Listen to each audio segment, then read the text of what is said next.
नमस्ते, म शेरजीत बाबु थापा। आज चाहिँ म सिन्धुली कलाघरमा आइपुगेको छु। यो जानकी मन्दिरको थीम्स ठ्याक्कै जानकी मन्दिरको त्यो जो मन्दिरको ऊ छ, यो यसरी चाहिँ यहाँ सिन्धुली कलाघरमा उ गरेको छ।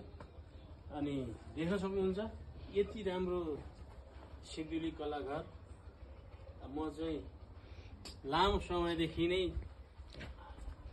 आउने इच्छा थियो, तर समयले गर्दाखेरि आउनु नपाएको कारणले आज चाहिँ बस एकदम आइपुगेको छु। तपाईँहरूलाई देखाउँछु म भिडियो। मेरो जस्ताको जस्तै भिडियो मैले देखाउँदैछु तपाईँहरूलाई। यो हो जानकी मन्दिर। अनि यहाँ देखाउँदैछु, हेर्दै जानुहोस् होला। मैले यहाँको सिन्धुली कलाघरको, अनि यो चाहिँ हाम्रो पहिले अब घर यस्तो तरिकाले बनाएर चाहिँ यसरी चाहिँ मकैका घोगाहरू चाहिँ सुकाएर राख्ने यो राख्थ्यौँ हामीले। त्यसै गरी पुरा नेचुरल एकदम यो घर देख्न सक्नुहुन्छ, यति राम्रो यो मकैका घोगा सुकाएका यस्तो तरिकाले उ गरेको छु। अनि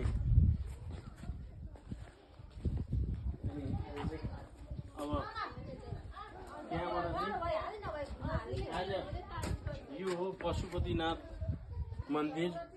एकदम नेचुरल देखाउँदैछु हजुरहरूलाई सिन्धुली कलाघरबाट। हेर्नु होला, हेरेर चाहिँ मेरो शेप थापाको भिडियोलाई चाहिँ लाइक एन्ड सब्सक्राइब जरुर गर्नु होला। शेप थापालाई माया गर्नु होला भन्न चाहन्छु। म चाहिँ आज सिन्धुली कलाघरबाट घुमेर चाहिँ भोलि फेरि आफ्नो